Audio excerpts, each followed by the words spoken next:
Hello बच्चों, आज हम सीखेंगे fraction. What is fraction? Fraction क्या है? फ्रैक्शन उसे कहते हैं जब नंबर्स को ऐसे एक के ऊपर एक लिखा जाता है।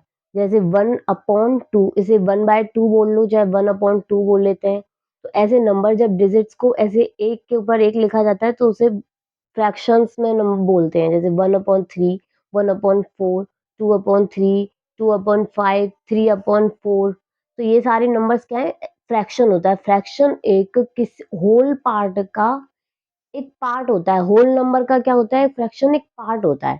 तो जैसे अब ये 1/2 है, इसको क्या बोलेंगे हम? Proper fraction. प्रॉपर फ्रैक्शन क्या होता है वो आगे ढंग से बताऊंगी, पर पहले देखो। प्रॉपर फ्रैक्शन में होते हैं जो ऊपर वाला जो नंबर होता है इसे तो बोलते हैं न्यूमरेटर, और नीचे जो नंबर होता है उसे बोलते हैं डिनोमिनेटर। तो न्यूमरेटर जो नंबर होता है ऊपर वाला, अगर वो छोटा है डिनोमिनेटर से तो वो होता है प्रॉपर फ्रैक्शन। और अगर न्यूमरेटर बड़ा होता है डिनोमिनेटर से तो उसे बोलेंगे इम्प्रॉपर फ्रैक्शन। क्योंकि जब नंबर ऊपर वाला बड़ा हो जाएगा तो वो डिवीजल हो जाएगा नीचे वाले नंबर से। जैसे अब 1/2 से हम 1 का डिवाइड नहीं कर सकते ना, तो इसे हम कैसे लिखेंगे? एज अ फ्रैक्शन में ही लिखा जाएगा, तो इसे बोलेंगे प्रॉपर फ्रैक्शन। बिकॉज यहाँ पर न्यूमरेटर क्या है? बड़ा है। वैसे इसे अंश भी बोलते हैं। न्यूमरेटर को हिंदी में क्या कहते हैं? अंश। और डिनोमिनेटर को बोलते हैं हर। ऊपर वाला होता है अंश और नीचे वाला होता है हर। तो इसमें भी न्यूमरेटर छोटा है और डिनोमिनेटर बड़ा है सारे नंबर्स में। तो ये सारे नंबर्स क्या है?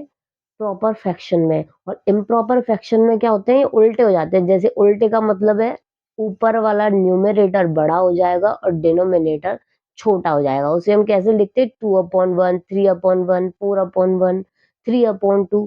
तो वो होता है इम्प्रॉपर फ्रैक्शन। बट ये बनाया कैसे है? जैसे 1/2 है, तो 1/2 क्या है? ये पूरा जो होल नंबर होता है उसका ओनली एक पार्ट होता है। जो फ्रैक्शंस में आते हैं ये पार्ट है। ये पूरा नहीं नंबर नहीं होता। जैसे 5 है, 5 का ये थोड़ा सा पार्ट है। अब इसे हम कैसे समझेंगे 1/2 को?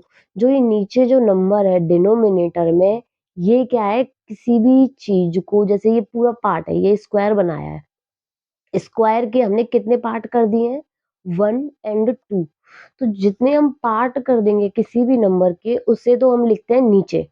जैसे इस वाले रेक्टेंगल के हमने कितने पार्ट बनाए हैं? 3।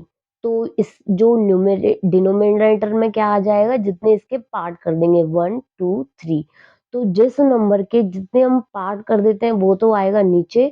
और जिसको, जैसे हमें पूछा है आपसे, आपसे पूछेंगे कि एक पार्ट बताना है पूरे का, जैसे इसमें 1 शेड करना है। तो हाँ, इसमें शेड कितने का करना है? 1 का। तो जो शेड करने के लिए बोलेगा तब तो 1 आएगा ऊपर, जितना पार्ट शेडेड करने के लिए। अगर 2 पार्ट शेडेड करने के लिए बोलते तो हम ऊपर 2 लिखते, और टोटल कितने पार्ट करे हैं वो नीचे आएगा, और जितने पार्ट शेडेड करने के लिए आएगा वो ऊपर लिखेंगे। अगर यहाँ पे हमें 1 पार्ट करने के लिए आया है शेडेड, तो हम कितना करेंगे? 1। अगर आप दोनों पार्ट शेडेड कर दोगे तो ऊपर कितना? जितना भी पार्ट हमसे शेड करने के लिए बोला जाएगा वो नंबर हम ऊपर डालेंगे, और जितने पार्ट करेंगे किसी भी नंबर के वो नीचे लिखेंगे। जैसे पूरे इसके स्क्वायर के कितने पार्ट करे थे? 2। तो वो नीचे आ गए। इस वाले के कितने पार्ट करे थे हमने? 1, 2, 3। तो 3 नीचे लिख दिया। इस रेक्टेंगल के कितने पार्ट किए हैं? 1, 2, 3, 4। तो वो 4 नीचे लिख दिया है। जितना हम पार्ट करने के लिए बोलेंगे किसी भी चीज का, उसको उस नंबर को नीचे लिख देंगे। और जितना, जैसे आपसे बोला जाएगा 1 शेड करना है तो 1 शेडेड यहाँ कर देंगे इस पार्ट में। तो इसको कैसे लिखेंगे? 1/3। मतलब जितना पार्ट शेडेड है वो 1 आएगा, और नीचे कितना आएगा? टोटल कितना पार्ट है इसका? 1, 2, 3। ये अगर इस आपसे पूछेंगे इस क्वेश्चन में कि अनशेडेड पार्ट, तो हम क्या लिखेंगे? 2। अनशेडेड पार्ट कितना है? 1 और 2। और टोटल कितने पार्ट्स हैं इसके? 1, 2, 3। तो क्या हो जाएगा इसका? 3। अगर यहाँ पे आता है कि 2 शेड करने हैं पार्ट, तो कितना आ जाता है? यहाँ पे 2 पार्ट शेडेड करने होते तो 1, दोनों पार्ट्स को शेड कर देते। तो कितने लिखते हैं हम? 2। और नीचे कितने पार्ट है इसके टोटल? 1 और 2। तब इसको ऐसे लिख देते हैं हम। तो ये क्या बन जाता है? जब तो ये पार्ट, इसमें कोई पार्ट रहा ही नहीं, क्योंकि देखो टोटल पार्ट है उसको हमने पूरे को शेड कर दिया। तो अब ये पूरा नंबर क्या बन जाएगा? Whole number. होल नंबर कैसे बनेगा?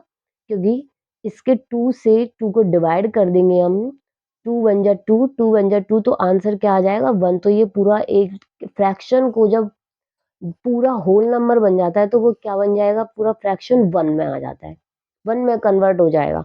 तो अब नेक्स्ट क्वेश्चन करेंगे यहाँ पे, इसके कितने पार्ट हैं? 1 2 3 4 तो 4 नीचे लिख दिया। पार्ट कितना शेड करने के लिए बोला है? 1 तो हम 1 पार्ट शेड कर देंगे। ओके, अगर 2 पार्ट शेड करने के लिए बोलते तो यहाँ पे हम 2 पार्ट शेड कर देंगे और कितना लिख देते? ऊपर 2 पार्ट शेडेड है और टोटल कितने पार्ट किए हुए हैं हमने? 4। अगर 3 पार्ट शेडेड करने के लिए बोलेंगे तो 3/4, 4 पार्ट शेडेड करने के लिए बोलेंगे तो कितना आएगा? 4/4। ओके, और 4/4 जब दोनों ऊपर और नीचे न्यूमरेटर एंड डिनोमिनेटर जब इक्वल हो जाता है तो वो नंबर क्या बन जाता है? 1। क्योंकि 4/4 कितना हो जाएगा? 4 से 4 डिवाइड हो जाएगा, 1 आ जाएगा, तो वो होल नंबर बन जाएगा। अगर अनशेडेड पार्ट के लिए बोलना है यहाँ तो कितने पार्ट अनशेडेड है? 1 एंड 2 तो 2/4। ओके, अब जैसे ये है 2/3, यहाँ पे जो टोटल कितने पार्ट कर रखे हैं हमने इसके? 1 2 3 तो 3 यहाँ पे लिख दिया और पार्ट कितना शेडेड करना है? 2 शेडेड करना है तो इसको हम 2 पार्ट शेड कर देंगे। तो ये क्या बन गया? 2/3। ओके, अगर 1 पार्ट शेडेड के लिए होता तो 1/3। यहाँ पे 2/5 कितने पार्ट्स कर रखे हैं इसके हमने? 1 2 3 4 5 तो कितना नंबर है नीचे? डिनोमिनेटर में 5 और अनशेडेड करने के लिए कितना बोला है? 2 तो 2 पार्ट शेड कर देंगे।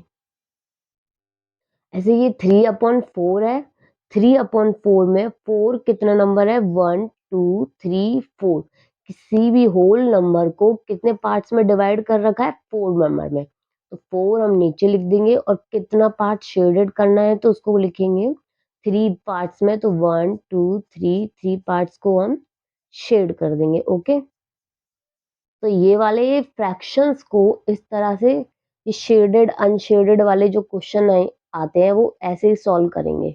ओके, अब आ गया समझ कि फ्रैक्शन क्या है? फ्रैक्शन वही है जब कोई नंबर होल नंबर नहीं होता, उसका ओनली एक छोटा सा पार्ट होता है तो उसे फ्रैक्शन कहते हैं। ये टोटल नंबर नहीं है, ये क्या है? एक किसी भी बड़े पार्ट का छोटा पार्ट है। जैसे ये 2/5 क्या है? ये पूरे पार्ट का ये इतना सा जो पार्ट है वो 2/5 है। जैसे 2/3 क्या है? ये फुल पार्ट का इतना जो पार्ट है वो 2/3 है। तो कोई भी होल नंबर का जो छोटा सा पार्ट निकलता है उसे ही फ्रैक्शन बोलते हैं। ओके,